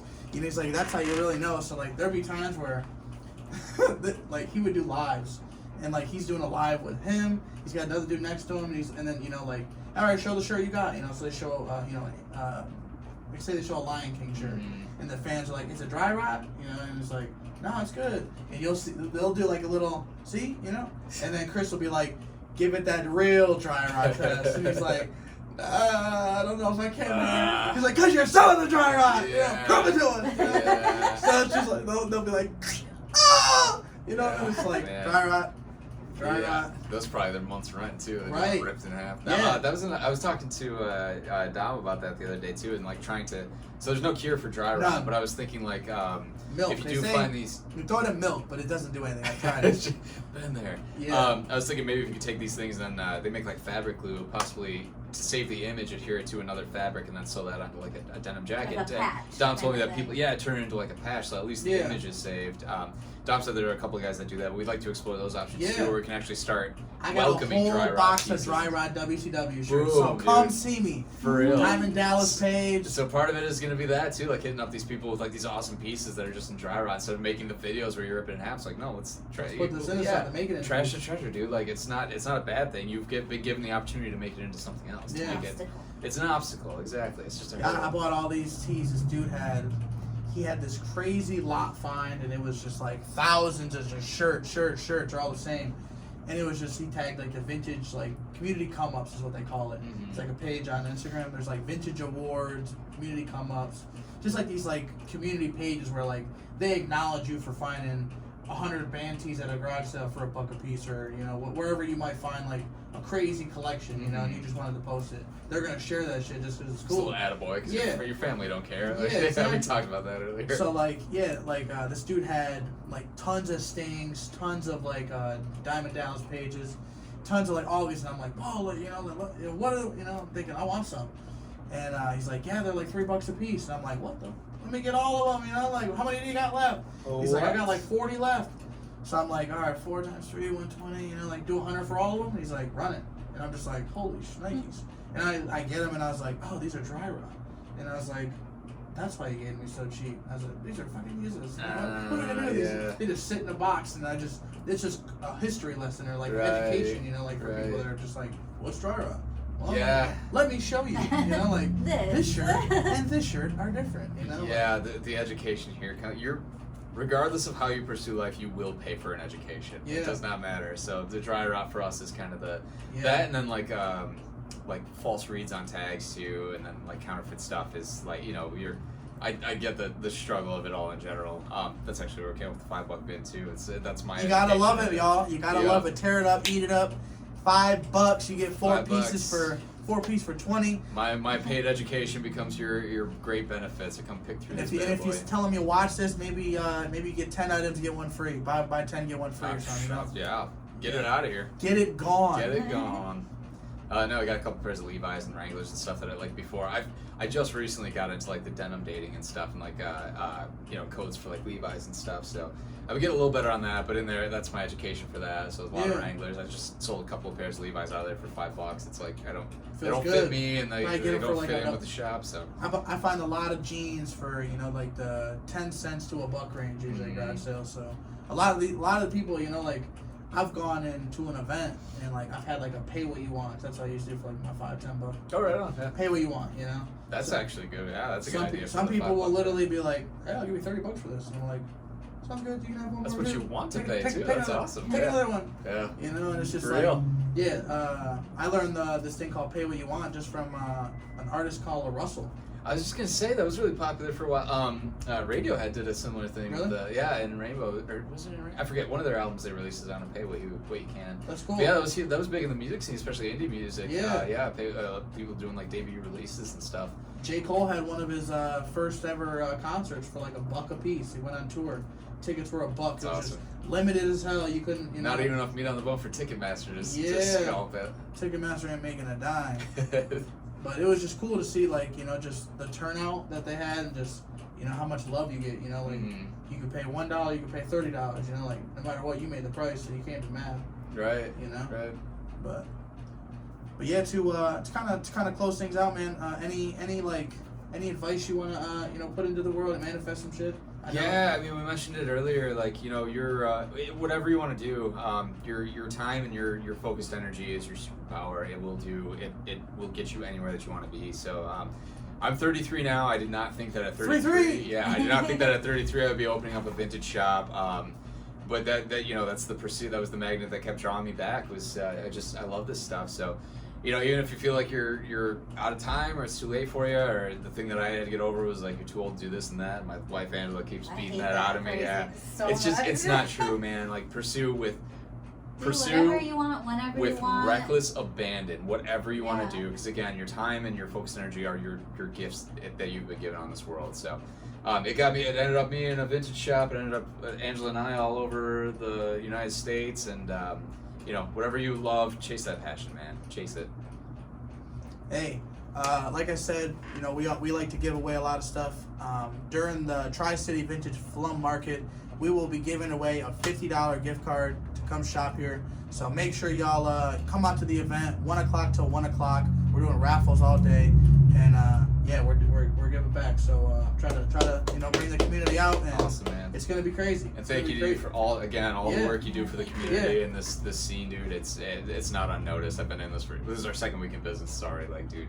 Yeah, these guys got some miles. And I noticed when, you know, there was a store coming, I'm like, whoa, what is this? You know, like vintage store coming to Bay City. I gotta tap in. I gotta shop there. I gotta check it out and support it. You know, because like I said, I have a passion for it too. So. No, and I appreciate you, pursuing the media stuff and things too. Because we'll bounce that around between each other for 2 years before it takes somebody to like come at us and be like, yo, I got this to offer. This is what it looks like, and this is, you know, how the process goes. It's so refreshing to have something like that just available and like there for you. So, you know, your self promotion is awesome. You've done nothing but good work for us so far. So, this guy right here. Continued success. Like I said, come shop in. They're open Tuesday to Friday. Hey, Bonejacked Vintage, y'all. You already heard them. They talked about the Bonejacked, what it means. They've talked about the story of how they got it, how they've established this business. You know, from the highs to lows. You know, you really, you know, you can take it all in and just. You know, you can understand this is a real heartfelt business, and you know, you could definitely these pieces. There's a lot of history and a lot of memories with each piece. You know, so buy vintage, sell vintage. I'm sure he's willing to trade vintage, and you know, just come shop and check it out, and make sure you go follow. That's the main thing. Go follow him, and getting the word out is the biggest obstacle. Yeah, man, for sure. But yeah, without further ado, man, like I said, episode 183, Feeling Good Podcast.